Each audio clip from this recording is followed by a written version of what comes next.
Welcome to simple and tasty solo kitchen.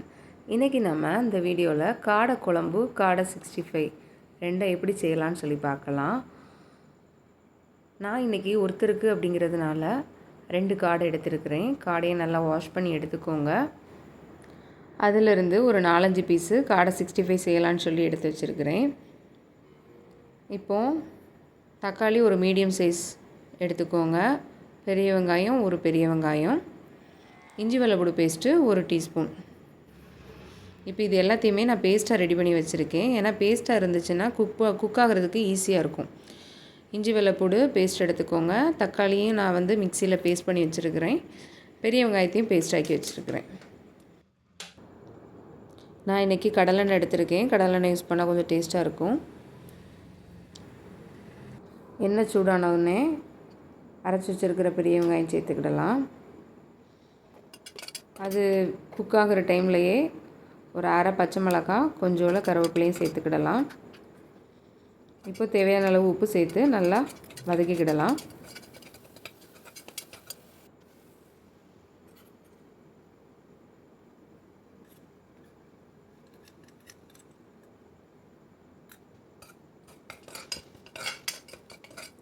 இஞ்சி வெள்ளைப்பூடு paste 1 teaspoon add பண்ணிக்கோங்க. எல்லாத்தையும் நல்லா வதக்கிட்டு பச்சை வாசனை போன பிறகு தக்காளியும் ஆட் பண்ணிக்கிடலாம். தக்காளியும் பேஸ்ட் அரைச்சி வச்சுருக்கிறதையும் குக் ஆகிறதுக்காக அந்த ப்ரெஷர் குக்கருடைய லிட்டு போட்டே ஒரு 2 நிமிஷம் மூடி வைக்கிறேன்.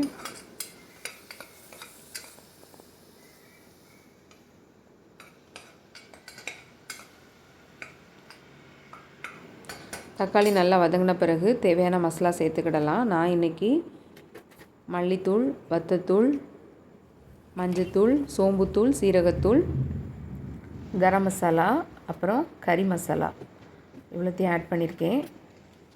ஃபைனலாக பெப்பர் தூளையும் ஆட் பண்ணியிருப்பேன். எல்லாமே நான் கடையில் வாங்கின தூள் தான் யூஸ் பண்ணியிருக்கிறேன். மல்லித்தூள் 1 டீஸ்பூன், வத்தத்தூள் தேவையான அளவு, மஞ்சத்தூள் கொஞ்சமாக, சோம்புத்தூள் 1/4 டீஸ்பூன், சீரகத்தூள் 1/4 டீஸ்பூன், கரம் மசாலா அதுவும் 1/4 டீஸ்பூன், அப்புறம் கறி மசாலா சேர்த்துக்கோங்க. கறி மசாலா 1/2 டீஸ்பூன். எல்லாத்தையும் ஆட் பண்ணிவிட்டு நல்லா மிக்ஸ் பண்ணிக்கிடலாம். மசாலா எல்லாமே ஸ்மெல் போன பிறகு க்ளீன் பண்ணி வச்சுருக்கிற காடையும் சேர்த்துக்கிடலாம்.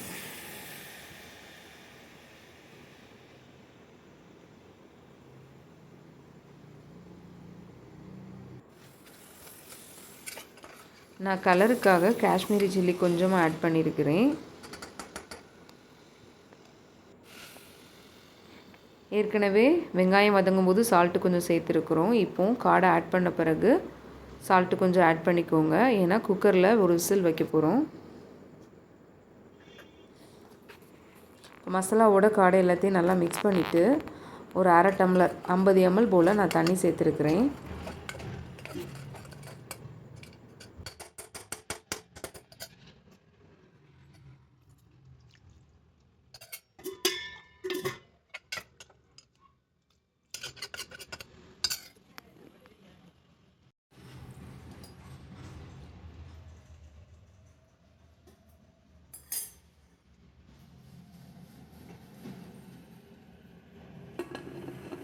குக்கர் மூடி போட்டுட்டு ஸ்டீம் வந்த உடனே வெயிட்டு போட்டுக்கோங்க. மீடியம் ஃப்ளேமில் வச்சு ஒரே ஒரு விசில் மட்டும் வச்சுருக்கிறேன்.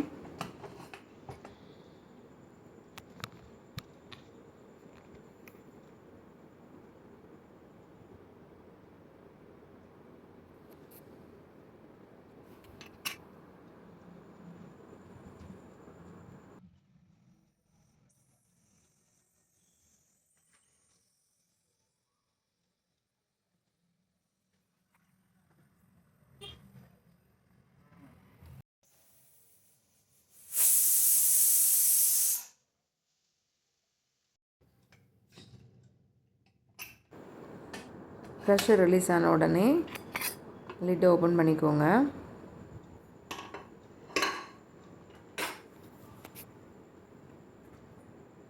இப்போது சால்ட் எப்படி இருக்குன்னு ஆட் பண்ணி பாருங்கள். ஒரு வேளை கம்மியாக இருந்தால் கொஞ்சம் ஆட் பண்ணிக்கோங்க உங்கள் தேவைக்கேற்ப. தேங்காய் பால் நான் ஒரு 1/2 டம்ளர் எடுத்து வச்சுருக்கிறேன். அதை இப்போ நான் ஆட் பண்ணிக்கிடுறேன்.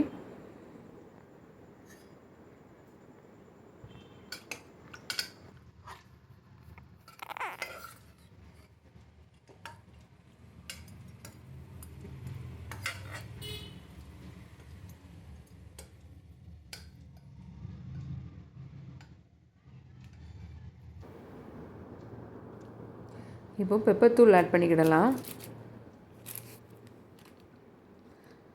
நான் வந்து 1/4 டீஸ்பூன் ஆட் பண்ணியிருக்கிறேன்.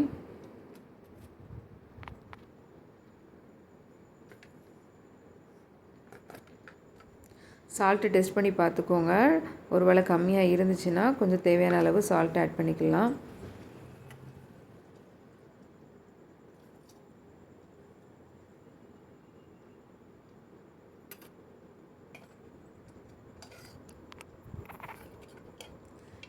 ஏற்கனவே எடுத்து வச்சுருந்த தேங்காய் பாலையும் மிக்ஸ் பண்ணிவிட்டு எல்லாத்தையும் நல்லா மிக்ஸ் பண்ணிக்கிடலாம். ஒரு 2 நிமிஷம் மீடியம் ஃப்ளேமில் வச்சுட்டு ஃபைனலாக கொத்தமல்லியை தூவி இறக்கிடலாம்.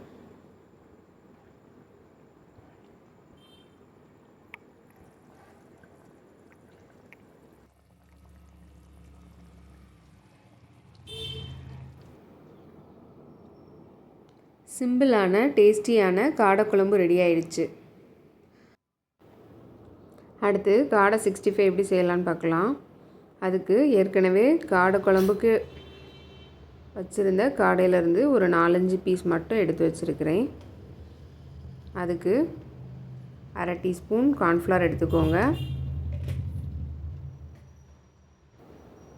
தேவையான அளவு காரம் எடுத்துக்கலாம்.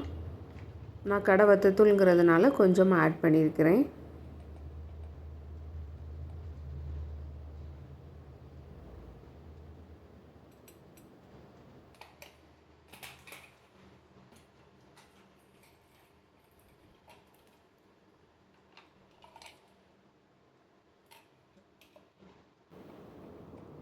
கலருக்காக காஷ்மீரி சில்லி இருந்தால் அதையும் ஆட் பண்ணிக்கலாம்.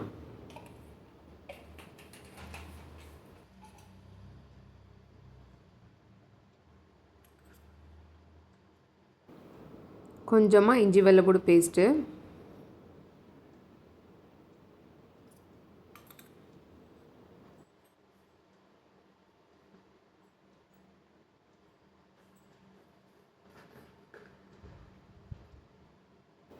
தேவையான அளவு சால்ட்டு,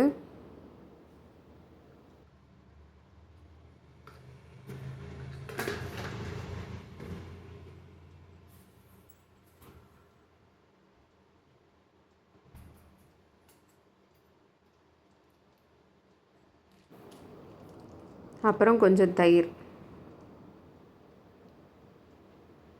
எல்லாத்தையும் ஆட் பண்ண பிறகு எல்லாத்தையும் நல்லா மிக்ஸ் பண்ணிக்கிடலாம்.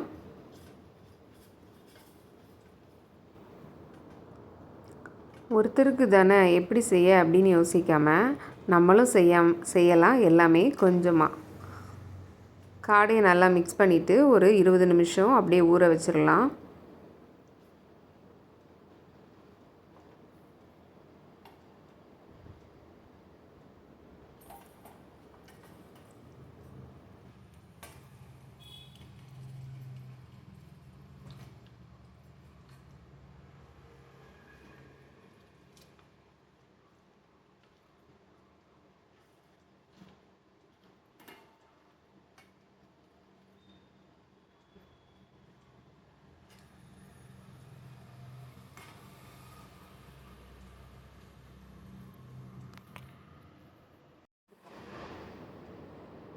ஒரு 15 நிமிஷம் கழித்து நல்லா ஊறின பிறகு ஃப்ரை பண்ணிக்கிடலாம். நான் வந்து இன்றைக்கி ஷாலோ ஃப்ரை தான் பண்ணுறேன். டீப் ஃப்ரை பண்ணுறதுக்கு எண்ணெய் அதிகமாக தேவைப்படும். தேங்காய் எண்ணெய் யூஸ் பண்ணி காடையை முன்னாடி பின்னாடி நல்லா குக் ஆகிற மாதிரி ஃப்ரை பண்ணி எடுத்துக்கிடலாம்.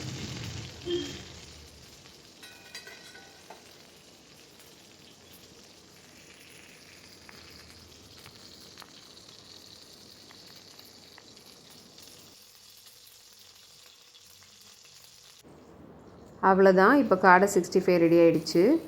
இது வரைக்கும் காடை ட்ரை பண்ணி பார்க்காதவங்க கண்டிப்பாக இதை ட்ரை பண்ணி பாருங்கள். இதுபோல் இன்னும் சிம்பிளான டேஸ்டியான நிறைய சிங்கிள் சர்வ் ரெசிபீஸ் பார்க்குறதுக்கு சிம்பிள் அண்ட் டேஸ்டி சோலோ கிச்சனை லைக் பண்ணுங்கள், ஷேர் பண்ணுங்கள். பிகினர்ஸ்க்கும் பேச்சுலர்ஸ்க்கும் கண்டிப்பாக யூஸ்ஃபுல்லான இதே மாதிரியான இன்னும் நிறைய வீடியோ பார்க்குறதுக்கு இந்த சேனலை சப்ஸ்கிரைப் பண்ணுங்கள்.